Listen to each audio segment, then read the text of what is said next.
It's Friday, and the white flag is flying on another work week. We've got plenty of BMW news today. Coming up, we'll get behind the wheel of the new M5 sedan. Stick around.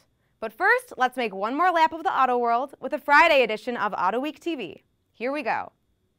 All the wraps have come off the redesigned BMW 3 Series. This is the 6th generation of the car that's the core of BMW's lineup.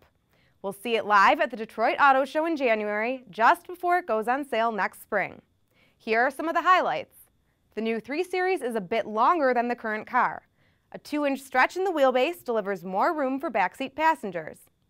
BMW says that despite being larger, the average weight of the new car is down about 80 pounds. Use of more aluminum and high-strength steel helps in that department. The base engine is BMW's turbocharged N20 4-cylinder, rated at 240 horsepower. A Turbo 6 is an option, and transmission choices are a 6-speed manual or an 8-speed automatic. And finally, BMW has switched from McPherson struts to double wishbones for the front suspension. You can find plenty more details about the F33 series at Autoweek.com. Toyota is ready to go sports car racing again. The Japanese automaker says it will compete at next year's 24 Hours of Le Mans with the new LMP1 car, powered by a gasoline hybrid powertrain. The race operation will be based at Toyota's old Formula One headquarters in Cologne, Germany. It will use an in-house design for the car, and Toyota says it also plans to run several races in the new World Endurance Championship. The annual SEMA show is on the horizon, and Hyundai will blow into Las Vegas with a tricked-out Genesis coupe. The Genesis Hurricane SC packs a supercharged and intercooled V6 that cranks out more than 450 horsepower. Hyundai's U.S. Tech Center has worked with Magnuson Products, Reese Millen Racing, and Torvec to massage the Genesis coupe. We'll bring you a closer look in just a couple of weeks from the floor of the Las Vegas Convention Center. And now, back to BMW. Sure, the new 3 Series is the top of today's news, but BMW has also given the M5 sedan a makeover. Here with the details is Executive Editor Roger Hart. I'm Roger Hart. I'm here in beautiful sunny Spain with the latest M5 from BMW. Now, for the US customers, don't get too worked up yet. This car is about a year away, but trust me, it's going to be worth the wait.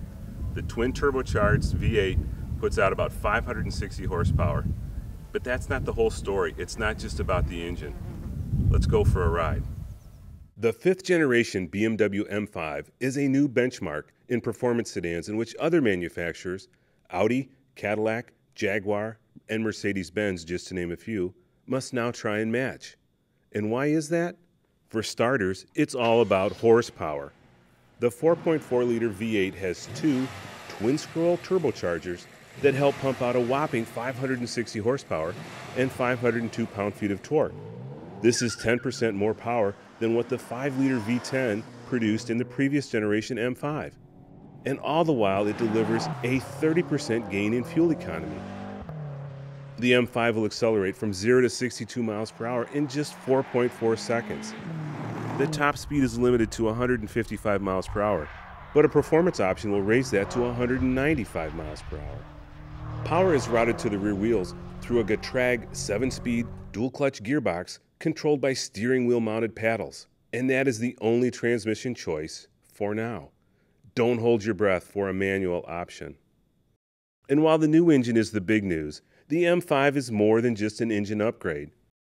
While based on the latest 5 Series sedan, this performance model shares just 20% of its components with the base car.